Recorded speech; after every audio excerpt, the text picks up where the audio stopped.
6 mois seulement après le début de la pandémie, en juillet 2020, paraissait un livre intitulé The Great Reset, ou La Grande Réinitialisation, par Klaus Schwab et Thierry Malleret. Ce livre a fait beaucoup de bruit aux États-Unis après sa sortie, particulièrement dans les milieux complotistes.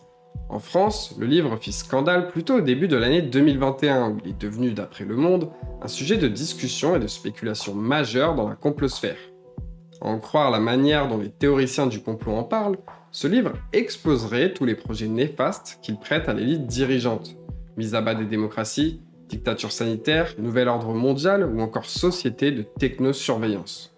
Ce n'est pas uniquement de ce livre dont je vais vous parler aujourd'hui, mais aussi du livre The Great Narrative, ou Le Grand Récit, qui se veut être la suite directe de Great Reset.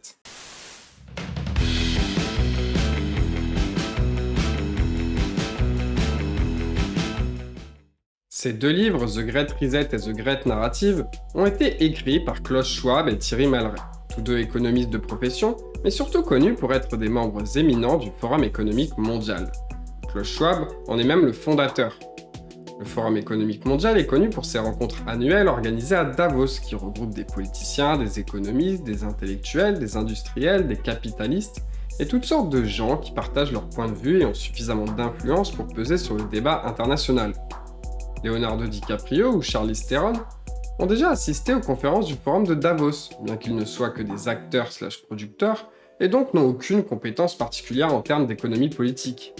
Ces deux acteurs font également partie de ce que le Forum économique mondial définit comme les Young Global Leaders, soit les jeunes leaders mondiaux, qui sont choisis par un conseil d'administration du Forum économique composé de 12 leaders mondiaux et industriels allant de la reine de Jordanie au fondateur de Wikipédia.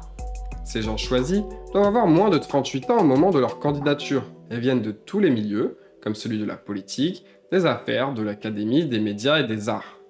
Ils ont tous pour point commun d'être très influents dans leur milieu. Parmi ces young leaders, il y a des gens très importants comme les actuels présidents Emmanuel Macron ou Justin Trudeau. Si je vous parle de tout ça, c'est simplement pour vous montrer l'influence qu'aurait le Forum économique mondial sur la scène internationale. Cette influence peut sembler considérable, et c'est sans doute la raison première qui fait que le livre The Great Reset a autant fait parler de lui dans la complosphère. Maintenant que les bases sont posées, on peut passer au contenu des livres The Great Reset et The Great Narrative. Ces deux livres, The Great Reset et The Great Narrative, sont plus des descriptions des caractéristiques du monde après le Covid et des spéculations sur les enjeux auxquels le monde doit faire face à l'avenir, qu'une description d'un éventuel plan machiavélique de contrôle du monde par une élite technocratique. Si jamais le Forum économique mondial a un plan machiavélique, ce n'est pas dans ces livres qu'il est dévoilé. Le premier constat fait dans The Great Reset, c'est que l'on vit dans un monde toujours plus interdépendant, en évolution constante et rapide, surtout du point de vue technologique et donc de la productivité, ce qui le rend de plus en plus complexe. Tout ça est le résultat de la mondialisation et des progrès technologiques. Un monde toujours plus interdépendant, c'est un monde qui est de plus en plus connecté. Au début des années 2010, Kishore Mahbubani, ancien diplomate de Singapour, disait « Les 7 milliards de personnes qui habitent la planète Terre ne vivent plus dans une centaine de bateaux séparés qu'on appelle pays. Ils vivent plutôt dans 193 cabines différentes sur le même bateau. » L'idée, c'est que l'on vit tous dans le même bateau. Ainsi, au vu d'une pandémie comme celle que l'on a connue récemment et qui a toujours des répercussions aujourd'hui, il ne fait aucun sens de nettoyer uniquement sa cabine en espérant que la contamination n'y arrive pas par les couloirs du bateau. Il faut donc que l'humanité s'occupe du bateau dans son entièreté. L'argument, c'est que raisonner de manière non holistique, c'est-à-dire de ne pas tout prendre en compte, ne permet pas de comprendre et de prédire des événements globaux. Le monde dans lequel nous vivons est toujours plus rapide et toujours plus véloce. Plus de la moitié de la planète est maintenant en ligne, ce qui facilite les communications rapides et donc la productivité. Cette situation enrichit le monde et rend le temps en tant que ressource de plus en plus rare. La question n'est plus celle de quoi faire de son temps, mais de trouver du temps pour faire ce que l'on veut. Le temps semble passer plus vite et les progrès sont toujours plus rapides. Ces évolutions toujours plus rapides font que les puissances publiques sont de plus en plus dépassées pour répondre à l'impatience des votants à l'égard des nouvelles problématiques associées à ces progrès. Tout cela rend le monde beaucoup plus complexe à naviguer. L'interconnexion et la rapidité avec laquelle elle s'effectue complexifient énormément tous les processus économiques et les rend interdépendants les uns des autres.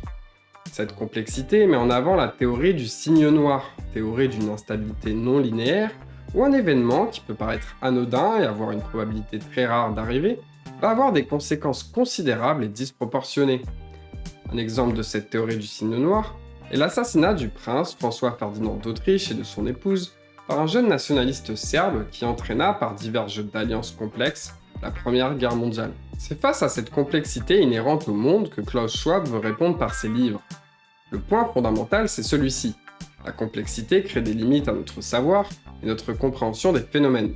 Il se pourrait donc que la complexité croissante d'aujourd'hui submerge littéralement les capacités des politiciens en particulier et des décideurs en général à prendre des décisions éclairées. Cependant, Klaus Schwab insiste sur le fait que le Covid n'est pas un événement de type signe noir, mais plutôt un événement de type signe blanc, c'est-à-dire dont la probabilité d'apparition n'est pas rare, au contraire. La question n'est pas de savoir si ça va arriver, ou si ça devait arriver, mais quand. De ce constat général, Klaus Schwab se sert de la crise due au Covid-19 pour exposer ce qu'il est nécessaire de changer dans le monde, car comme l'aurait dit Churchill au milieu des années 1940, il ne faut jamais gaspiller l'opportunité d'une crise. Never let a good crisis go to waste. Les crises ont toujours été motrices de l'histoire, dans le sens où elles ont introduit tout un tas de changements politiques et sociaux. La pandémie du Covid-19 a créé une crise sanitaire, bien entendu, mais aussi une crise économique liée au confinement qui ont eu lieu à peu près partout dans notre monde interconnecté. Cet arrêt de l'économie a offert à la société du temps pour faire une pause forcée et réfléchir à ce qui avait vraiment de la valeur et ce que l'on voulait vraiment pour le futur. Pour Klaus Schwab, c'est alors le timing parfait pour l'humanité de réimaginer notre manière de vivre, nos institutions et la manière dont est gérée l'économie de telle sorte à garantir un avenir plus vert et plus juste. C'est à ce moment-là qu'intervient l'idée de la grande réinitialisation. Comment le monde va se transformer à la suite de cette pandémie ? Que va-t-il falloir modifier en ce qui concerne l'économie, le social, en particulier les inégalités, la géopolitique, notre façon de gérer les crises environnementales ou encore la régulation des progrès technologiques. Des pistes de réflexion sont alors explorées de manière très abstraite et souvent sans modalité d'application. Parmi elles, on peut retrouver créer une croissance verte et décarbonée en ce qui concerne l'économie, régler les problèmes d'inégalité et restaurer un contrat social convenable du point de vue social, rendre la mondialisation plus résiliente, en particulier en ce qui concerne la résistance à l'imprévisible, tout en privilégiant les circuits courts et les marchés intracontinentaux, réveiller les gens face aux risques que représente le réchauffement climatique, accélérer la transition digitale et chercher des solutions technologiques pour éviter ce genre de crise épidémique tout en faisant attention à éviter la création d'états dystopiques de surveillance généralisée. Pour Klaus Schwab, en plus de ces 5 aspects importants, l'économie, le social, la géopolitique, la gestion environnementale et la gestion des technologies, qui doivent être réinitialisées, l'industrie et le monde des affaires doivent aussi subir des changements profonds pour pouvoir être plus résilients et ainsi mieux s'adapter aux risques. Les entreprises devront changer leurs priorités pour passer d'un objectif du profit à tout prix à un objectif d'amélioration du bien commun. Ce changement doit et va s'opérer, selon Klaus Schwab, grâce à l'indice de notation ESG, dont j'aurai l'occasion de vous parler un peu plus loin dans la vidéo. La dernière réinitialisation qui peut arriver est plus personnelle et individuelle. L'impact psychologique du Covid et du confinement a été très important, au point que les gens, se sentant seuls, angoissés et en détresse, ont été beaucoup plus susceptibles d'avoir des raisonnements simplistes type blanc ou noir, ce qui crée un terrain propice aux théories du complot et autres fausses vérités. Ça explique l'ensemble des discussions autour de cet ouvrage en janvier 2021. Cependant, ce changement qui peut arriver à l'échelle de l'individu peut avoir un impact très important sur l'avenir, puisqu'au final, le choix de réinitialiser ou pas le monde sous divers aspects est un choix moral que tout le monde doit faire.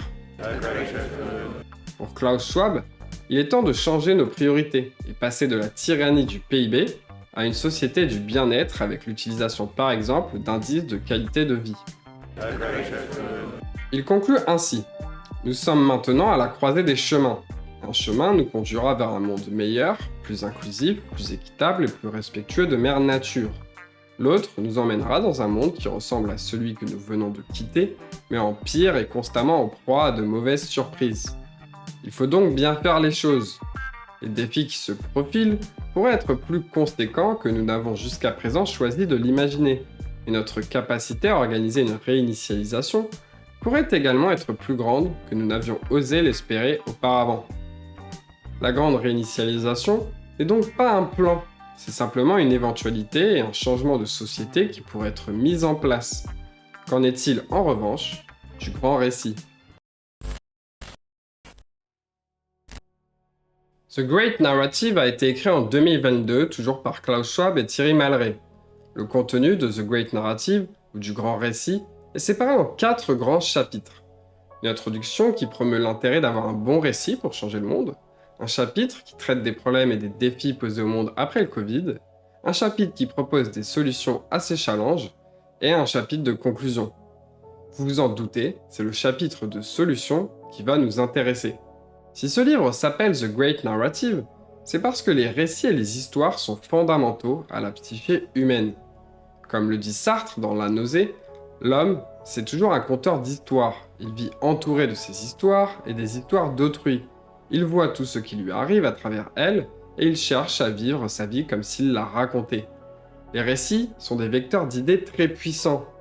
L'idée du livre est de créer un récit avec une situation initiale et des problématiques auxquelles le monde dans sa globalité doit faire face, mais surtout de proposer des solutions à ces problèmes.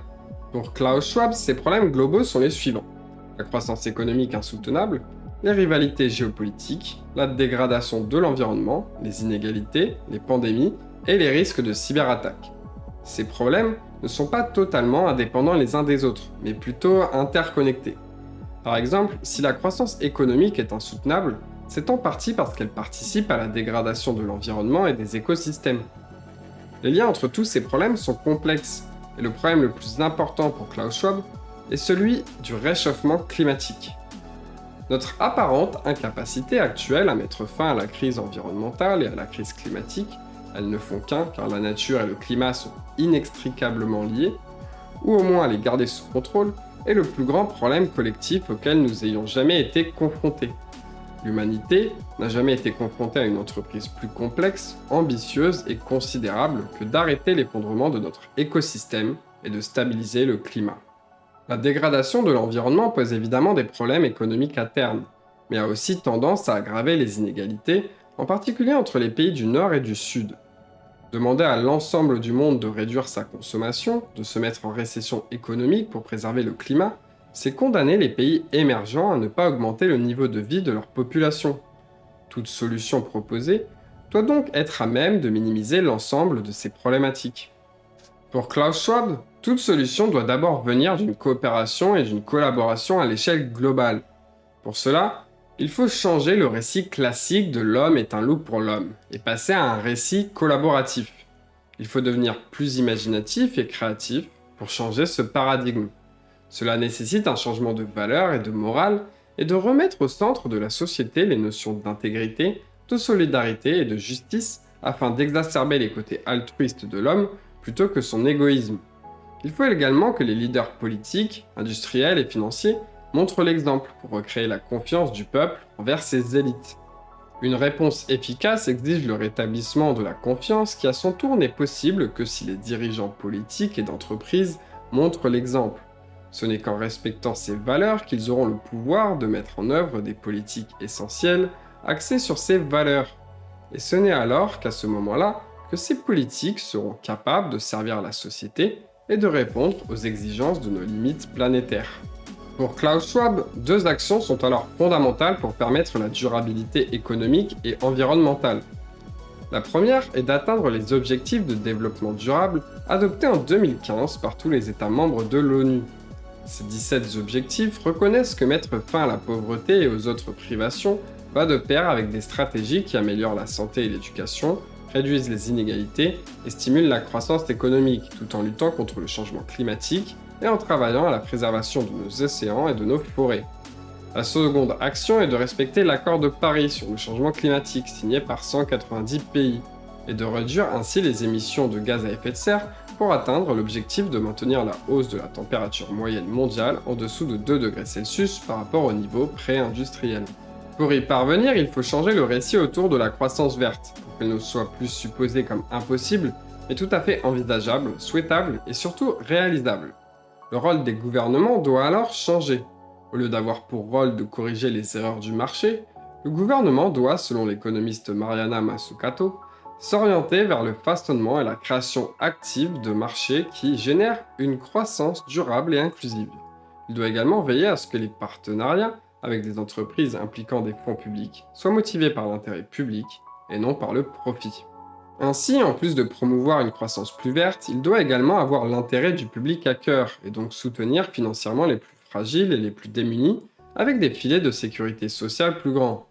Il n'y a pas que le gouvernement qui doit changer de manière de fonctionner, mais aussi les entreprises.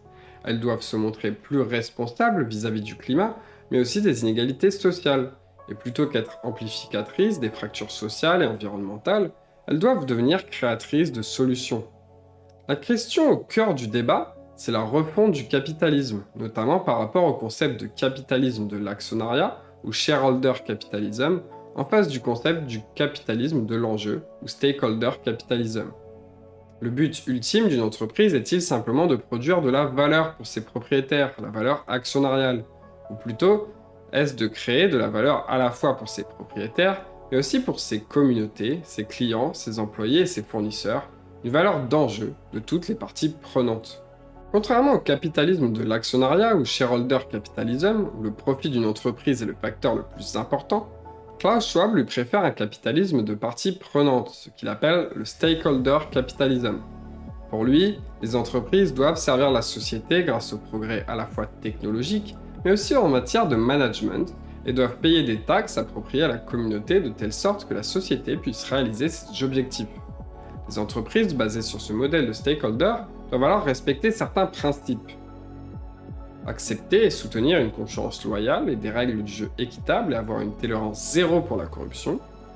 Envisager les fournisseurs de l'entreprise comme de véritables partenaires de création de valeur et intégrer le respect des droits de l'homme dans l'ensemble de la chaîne d'approvisionnement. Agir en tant que gardien de l'univers environnemental et matériel pour les générations futures. Et agir consciemment pour protéger la biosphère et défendre une économie circulaire, partagée et régénérative.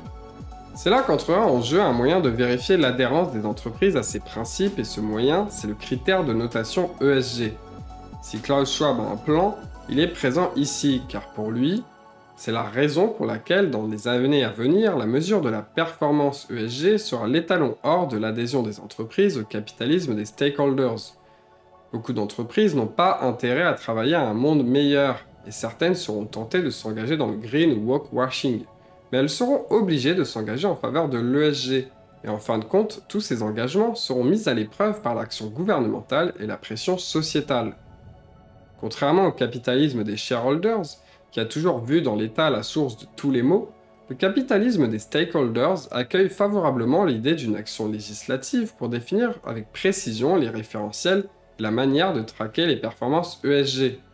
Il n'y a rien de mal à ce que les gouvernements créent des bonnes incitations et émettent des normes appropriées pour un comportement responsable, en particulier lorsqu'ils représentent le choix exprimé par les citoyens lors d'une élection libre.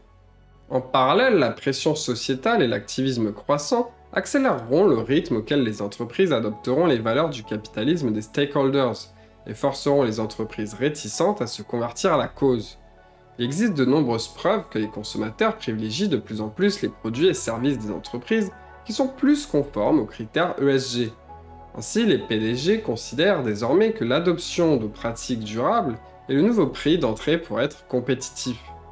Cette tendance s'amplifiera à mesure que la génération Y et la génération Z acquerront une plus grande importance au sein de la population active.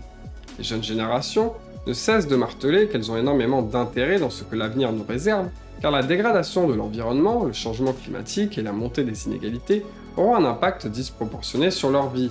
Ce dernier représente déjà un obstacle majeur en termes d'accès à un logement décent. À la lumière de cela, l'adhésion des entreprises aux critères ESG deviendra de plus en plus pertinente pour la création de valeurs durables. Le prix à payer de ne pas le faire sera tout simplement trop élevé en termes de colère des militants, tant sociaux qu'investisseurs. Pour résumer, Klaus Schwab souhaite que la crise du Covid ne soit pas gaspillée et serve d'élan à un changement radical de conduite du monde. Il a besoin pour ça d'une coopération multilatérale entre les gouvernements de tous les pays, en collaboration avec le monde de l'entreprise et les activistes. Ce qu'il veut, c'est un monde plus responsable de l'environnement, plus durable pour les prochaines générations, mais aussi plus juste, plus coopératif et moins inégalitaire. Qui ne veut pas de ça? Mais est-ce simplement un écran de fumée? Qu'est-ce que ça signifie en pratique? Faut-il se méfier? Faut-il avoir peur de l'influence de cet homme? Dans cette partie, je vais être obligé de quitter un peu mon côté factuel et me pencher sur ce qui, je pense, sont les implications de cette grande réinitialisation et comment Klaus Schwab travaille à la mettre en place. Prenez donc cette partie pour ce qu'elle est, des suspicions et des spéculations documentées de ma part. La stratégie qui, je pense, est mise en place par Klaus Schwab et le Forum économique mondial en général est la stratégie qu'avaient mise en place Barack Obama et son conseiller environnemental Van Jones en 2010 pour faire accepter la nécessité de combattre le réchauffement climatique. C'est la stratégie top-down, bottom-up, inside-out. Le but, c'est le inside-out, ce qui se traduit par le dedans-dehors et qui correspond à mettre le combat pour la croissance verte au cœur de l'esprit de tous, au cœur du débat, au cœur de la culture. Change has to be top down, bottom up, and inside out. It's got to be top down in terms, we can't just leave the federal government in the hands of our enemies and expect to make a lot of progress. So even if we can't get everything done that we want to get done out of DC, we certainly can't let other people have the levers of control in DC. But also, you can see right now, DC can't do much by itself.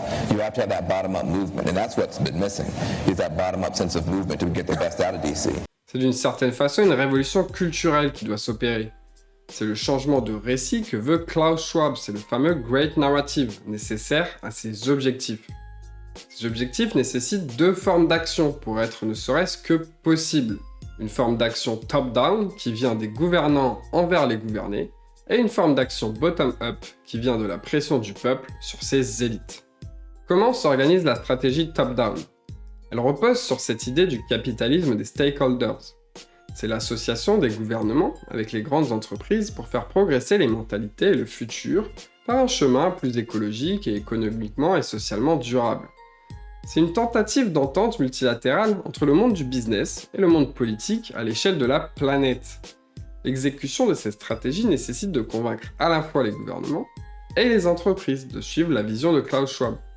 Du côté gouvernemental, les Global Young Leaders, dont je vous ai parlé tout à l'heure, sont les influences dans les gouvernements. Il y a quand même à l'heure actuelle deux présidents de démocratie libérale occidentale, Emmanuel Macron et Justin Trudeau, qui sont passés par les Young Leaders. Pour convaincre les entreprises de suivre les valeurs du capitalisme des stakeholders, c'est un peu plus compliqué, car les entreprises font ce qu'elles veulent et gèrent leurs affaires comme elles l'entendent. Il faut donc les forcer. Ce qui les force à coopérer à la vision de Klaus Schwab, c'est l'indice ESG, attribué à toutes les entreprises. Plus cet indice est grand pour une entreprise, plus elle serait compatible avec le capitalisme des stakeholders. Mais qu'est-ce que l'indice ESG? ESG signifie environnement, social et gouvernance. Des compagnies privées comme MSCI donnent alors des notes de manière plus ou moins transparente aux entreprises en fonction de ces trois critères. Le critère environnemental correspond à la manière dont l'entreprise gère ses déchets, cherche à réduire ses émissions de gaz à effet de serre ou sa consommation énergétique, et se prémunit contre les risques de catastrophes industrielles polluantes. Le critère social correspond à la manière dont l'entreprise respecte le droit des employés et le dialogue social dans sa politique de management, la parité, la présence de minorités visibles de personnes en situation de handicap, la prévention d'accidents du travail ou encore les formations de son personnel. Enfin, le critère de gouvernance correspond à la lutte contre la corruption au sein de l'entreprise, le respect de la transparence de la rémunération des dirigeants, ou encore les relations entre les actionnaires, la direction et le conseil d'administration. Beaucoup de ces critères sont respectables et même souhaitables pour le bien public, mais sont cependant souvent associés à des contraintes financières pour les entreprises. Alors pourquoi les entreprises choisiraient de se contraindre volontairement? Comment les forcer à le faire? Le moyen pour les forcer à le faire, c'est d'agir sur l'investissement. C'est là où l'amitié qu'entretient Klaus Schwab avec Larry Fink, qui partage sa vision du capitalisme des stakeholders, est importante. Larry Fink, qui est aussi membre du conseil d'administration du Forum économique mondial, est le patron de BlackRock, le plus gros fonds d'investissement du monde. Ce fonds manage plus de 10 billions de dollars, soit 10 000 milliards de dollars. C'est l'équivalent de 5 fois le PIB produit par la France par an. C'est une somme astronomique. Des millions. Des millions, hein, vous êtes charmante, mais vous voyez ce que ça fait déjà 1 million, Armina? BlackRock, en choisissant d'accroître ses investissements dans les entreprises avec un indice ESG élevé, a potentiellement un impact qui peut signifier la mort ou la survie d'une entreprise. Il faut comprendre que d'après CNN en 2020, BlackRock, Vanguard et State Street, les 3 plus gros fonds d'investissement du monde, sont les actionnaires principaux de 88% des entreprises du S&P 500, l'équivalent américain du CAC 40. Toutes les entreprises en difficulté ont alors tout intérêt à accroître leur score ESG, et le moyen le plus simple, c'est sur l'aspect social, avec la promotion de la diversité et les changements de pratiques au sein de l'entreprise. En effet, d'après le magazine Bloomberg, il y a plus d'une centaine de compagnies qui font des notations ESG, dont la plus grosse est MSCI. Ils ont alors montré que les notations ESG, qui ne sont pas régulées, sont complètement subjectives. Ils se sont intéressés à 155 compagnies dont le score ESG donné par l'entreprise MSCI a augmenté, et pour près de la moitié d'entre elles, leur score a augmenté alors qu'elles n'avaient rien fait. La manière de noter était le seul facteur qui expliquait pourquoi le score ESG de ces compagnies avait changé.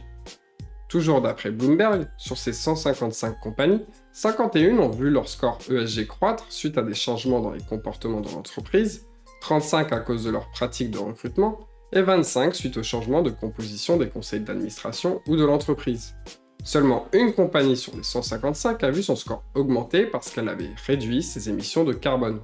En fait, contrairement à l'adage qui dit Get Woke, Go Broke, je pense que c'est plutôt l'exact opposé dans la majorité des cas des grosses entreprises, c'est-à-dire Get Broke, Go Woke. Devenir plus progressiste augmente son score ESG et donc ses investissements.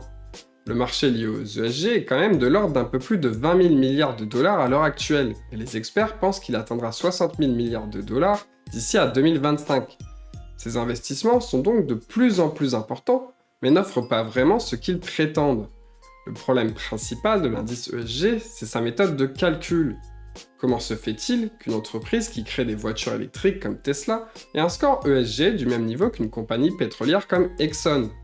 En soit, j'ai rien contre le fait de faire que les entreprises soient plus durables économiquement, socialement et écologiquement, c'est même une bonne chose, mais qui doit être l'arbitre qui détermine chacun de ces aspects pour toutes les entreprises ? Comment être sûr que ce ne soit pas simplement un outil politique pour déterminer qui peut exister ou non dans un marché mondial ? Est-ce que ce n'est pas simplement une forme de greenwashing ? Car ces exemples montrent bien qu'un indice censé quantifier l'impact écologique futur est plus influencé par les aspects sociaux au sein des entreprises que par leur innovation verte. Pour résumer la stratégie top-down de Klaus Schwab, il y a d'abord l'influence exercée sur les gouvernements par les diverses personnalités participant au Global Young Leaders, et ensuite l'influence exercée sur le monde des affaires avec l'indice ESG, qui encourage les entreprises à suivre ce capitalisme des stakeholders afin d'avoir plus d'investissements. On a alors affaire à une volonté de fusion, de convergence d'intérêts et de connivence entre les gouvernements et les entreprises. Ce n'est plus le monde des affaires contre l'État, mais le monde des affaires avec l'État. C'est une forme de léninisme, au sens de capitalisme d'État, qui apparaît. Et au lieu d'un marxisme-léninisme, c'est plutôt un léninisme corporatif, puisque l'impulsion de cette fusion entre l'État et les entreprises vient des capitalistes eux-mêmes, et non plus de l'État, censé être une dictature prolétarienne. La stratégie bottom-up est le deuxième moyen d'action de la mise en place de la vision de Klaus Schwab. Comme le disait Van Jones en 2010, cette stratégie est nécessaire pour avoir un changement culturel. Comme il est très difficile d'organiser une révolution culturelle chez des adultes déjà formés, Klaus Schwab a besoin d'une avant-garde de jeunes militants, comme Mao avait besoin de sa garde rouge pour exécuter sa révolution culturelle. Greta Thunberg est alors utilisée comme un atout, elle représente cette avant-garde. Mais seuls ces moyens de pression sont trop faibles. Klaus Schwab et le Forum économique mondial ont besoin de rallier plus de jeunes à la cause. Comme le disait Vladimir Lénine, « Donnez-moi juste une génération de jeunes et je transforme le monde ». Klaus Schwab a bien compris cette notion, et c'est pour ça que le Forum économique mondial milite pour une transformation des méthodes éducatives avec la méthode SEL. SEL pour Social and Emotional Learning, c'est-à-dire apprentissage social et émotionnel, est un programme éducatif qui, selon CASEL, la plus grande source d'informations sur l'apprentissage SEL, a pour but de guider les élèves à examiner de manière critique les causes profondes de l'injustice et des inégalités, et de développer des solutions collaboratives pour résoudre ses problèmes personnels, les problèmes dans sa communauté, et trouver des solutions amenant à un bien-être sociétal, le tout dans un environnement sécurisant. C'est une méthode d'apprentissage où les professeurs n'ont plus le rôle d'instructeur, mais le rôle d'éducateur et de psychologue. En effet, selon Robert Pondiccio, spécialiste de l'éducation aux États-Unis, le rôle de l'enseignant se transforme avec l'éducation SEL en un rôle qui ressemble plus à celui d'un thérapeute ou d'un travailleur social. Avec les SEL, le rôle de l'école n'est plus la transmission de connaissances académiques, son rôle est de cultiver la personnalité, les valeurs et les croyances des élèves. C'est un changement de dynamique par rapport au rôle traditionnel de transmission de savoir à l'école. Mais est-ce que les professeurs sont aussi des psychologues ou des travailleurs sociaux ? Pour exercer ces professions, il faut des diplômes particuliers, ce n'est donc pas a priori le rôle des enseignants. Mais peut-être que dans certains cas, cela peut être une bonne chose de changer les valeurs et les croyances des élèves. Cependant, Jonathan Haidt et Greg Lukianoff, dans leur livre The Coddling of the American Mind, écrit en 2018, précisent que les méthodes éducatives de type SEL amènent une forme de sécurisation, qu'ils définissent comme un système culturel ou de croyance reposant sur le fait que la sécurité, en particulier émotionnelle, est devenue une valeur sacrée. Cela crée alors une boucle de rétroaction dans laquelle les enfants deviennent plus fragiles et moins résilients émotionnellement, signalant aux adultes qu'ils ont alors besoin de plus de protection, ce qui rend les enfants encore plus fragiles et encore moins résilients. Or, d'après une étude publiée en 2021 dans The Lancet et concernant 10 000 adolescents et jeunes adultes, plus de 45% des personnes étudiées éprouvent une éco-anxiété qui a un impact sur leur santé mentale et leur vie de tous les jours. Cela explique probablement la montée de l'activisme des jeunes concernant le climat et la demande d'action à l'échelle mondiale. Encore une fois, ce n'est pas une mauvaise chose en soi, mais ça permet aussi à toutes les organisations ayant un pouvoir réel ou symbolique concernant la lutte contre le réchauffement climatique d'avoir une avant-garde de jeunes, les aidant par leur militantisme à changer le monde, que ce soit dans le but d'éviter la catastrophe écologique qui s'annonce, ou comme moyen d'accéder à un pouvoir supranational. La stratégie bottom-up est nécessaire pour toute forme de révolution culturelle désirée. Il faut que la demande vienne du peuple, d'une avant-garde que je qualifierais de verte par analogie avec l'avant-garde rouge de Mao pendant la révolution culturelle chinoise. Et pour continuer l'analogie, qui mieux que les jeunes, bien plus influençables que leurs aînés, pour la mener ?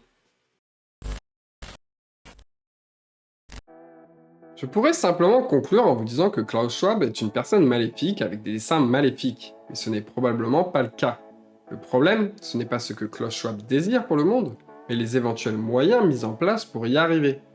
Au final, 2 ans après la parution de la grande réinitialisation, la réalité est tout autre que la vision décrite par Schwab. Quelle que soit l'influence réelle du Forum économique mondial sur l'évolution du monde, elle semble moins importante que ce que peuvent suggérer les complotistes. Aucune forme efficace de gouvernance multilatérale à l'échelle mondiale n'a vu le jour, et le monde semble plus se diriger vers des formes de régionalisme intracontinentaux que vers une forme de mondialisation organisée. Le capitalisme vert et la croissance verte ne semblent pas être une priorité des entreprises, quoi qu'indiquent les critères ESG qui, comme on l'a vu, reposent plus sur des problématiques sociales au sein des entreprises que sur une quelconque forme de lutte contre le réchauffement climatique. Et si la pandémie a bien montré une chose, c'est que les changements de pédagogie qui ont pu être visibles à cause de l'école en ligne n'est pas toujours vu par les parents comme étant bonne pour leurs enfants, particulièrement aux États-Unis, où un grand nombre d'associations de parents d'élèves se plaignent de voir les théories critiques enseignées en lieu et place des disciplines traditionnelles. Ne regarder que l'influence de Klaus Schwab et du Forum économique mondial, c'est avoir une vision partielle de la réalité. C'est négliger que les progrès technologiques amènent de plus en plus de décentralisation, que ce soit au niveau des nouveaux médias, des crypto-monnaies ou de la multiplication des plateformes de discussion. Et même si, comme l'a dit Xi Jinping au Forum économique mondial de Davos en 2022, une coordination globale de l'économie mondiale soit souhaitable, les différents enjeux stratégiques et géopolitiques de chaque nation rendent cette tâche très difficile, voire impossible. Car comme le dit Hayek dans La présomption fatale, les erreurs du socialisme, la curieuse tâche de l'économie est de démontrer aux hommes à quel point ils savent peu de choses sur ce qu'ils s'imaginent pouvoir concevoir. Ce que Schwab comprend, puisqu'il a écrit que la complexité du monde rend la tâche de gouverner beaucoup plus difficile pour les décideurs politiques. Et pourtant, il pense quand même qu'une planification mondiale de l'économie soit possible. Au final, si on peut avoir peur de futures pandémies, de la dégradation irréparable de l'environnement ou d'une explosion du système économique, la solution ne me semble pas être une planification centrale, car elle ne peut pas être faite correctement. Il faut simplement que tout le monde se rende compte que l'on peut vivre sans gouvernance mondiale et que les progrès technologiques font partie de la solution. La vision de Schwab est donc vouée à l'échec, car elle nécessite une révolution culturelle à l'échelle mondiale, dans un monde où l'information circule toujours plus vite. Donc ce que je pense de Klaus Schwab et du Forum économique mondial, c'est que il ne faut pas avoir peur. c'était PH, merci d'avoir regardé cette vidéo. Si elle vous a plu, n'hésitez pas à mettre un like, à commenter, à la partager et à vous abonner, ça m'aide beaucoup pour le référencement. Moi je vous dis à la prochaine, ciao.